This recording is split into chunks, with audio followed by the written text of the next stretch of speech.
Hey guys, just once again welcome back to my YouTube channel. My name is Muskan, and in this video I'll be telling you what all books you have to read for political science and ये केवल BA programme के students के लिए ही होने वाली है. The title of the paper would be political theory and I'll be telling you few things.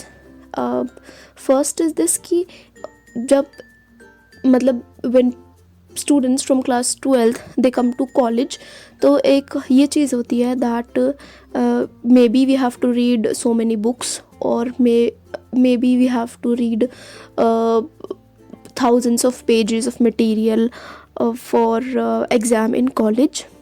ठीक है, ऐसा नहीं होता है. सबसे पहली चीज़ जो दिमाग में रखने की है वो ये है कि हमारा सिलेबस क्या है.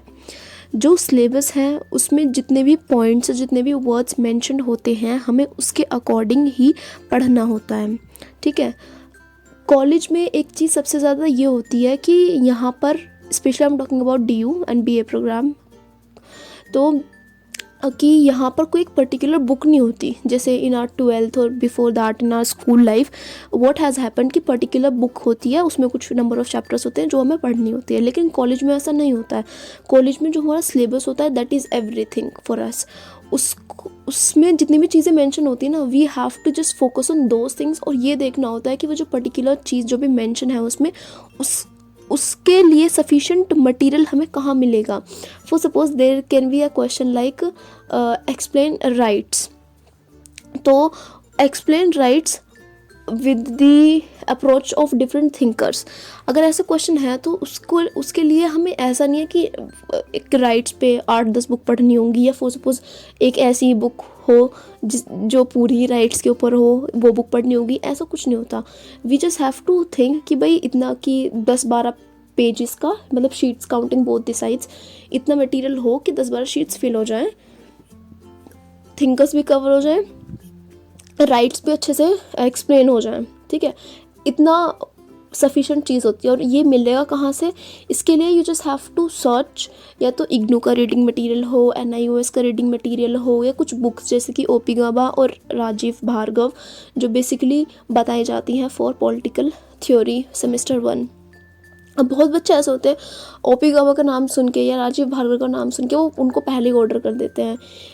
इवन मैंने काफ़ी लास्ट में मंगाई थी, जस्ट एग्ज़ाम्स के कुछ दिनों पहले ही मंगाई थी, और उसको पढ़ के रियलाइज़ कि जो OP गाबा बुक है दैट इज़, इसमें पूरा एक तो उसमें सिलेबस का सारा कंटेंट नहीं है. तो सबसे चीज़ तो पहली यही वेस्ट ऑफ मनी हो गया, बिकॉज सिलेबस का उसको सारा, उसमें सारी चीज़ें हैं नहीं.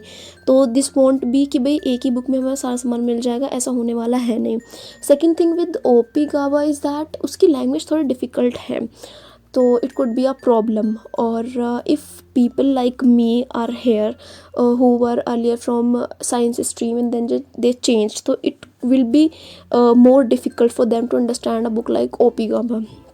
राजीव भार्गव जो बुक है उसकी लैंग्वेज काफ़ी इजी है compare to OP Gauba, and you can go for that book, but just refer to selected portions of that book, ना कि पूरी बुक. अगर उसमें पूरा मटेरियल है एज पर द सिलेबस तो just go, but I don't think कि पूरा है उसमें. You just check it once. Okay, उसके अलावा what is the one recommended source for the syllabus is that NIOS और IGNOU. These are the things that will be referred. Starting में when I was new तो मुझे ऐसा लगा था कि why these guys are just referring everything to NIOS and IGNOU का material. But with the passage of time you'll realize कि they have crisp content and to the point चीज़ें. तो for that it would be the best thing.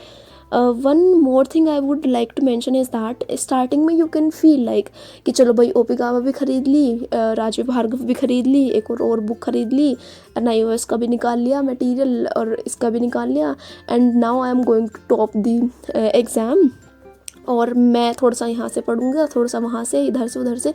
मतलब in total कहने का मतलब ये है कि एक टॉपिक पे मैं इन 5-6 सोर्सेज से पढ़ूँगा. That is not going to be of any use, because exam के टाइम पे you will yourself be very confused कि भाई मुझे मतलब कहाँ से कैसे करूँ. there would be so many things to refer. तो उसके लिए what you have to do is that make your this material very concise and make sure कि जो भी चीज़ तुम जो भी मटेरियल जहाँ से पढ़ रहे हो, जिस भी यूनिट के लिए जो उन सभी सोर्स रेफ़र कर रहे हो, तुम उसको लिख लो कि भाई इस वाले यूनिट के लिए मैंने इस वाले सोर्स को रेफ़र किया, उसमें भी अंडरलाइन कर लो.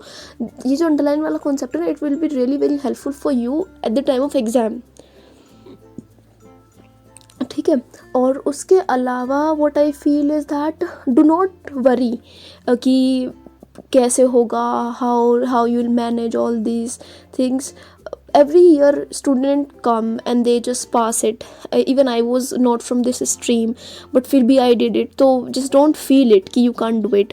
And if you are having any other doubts, so don't feel कि you cannot ask me.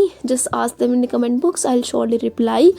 And if you guys like this video, so just don't forget to give it a thumbs up and subscribe to my channel. It would be really helpful and motivating for me. And just take care. Thank you so much.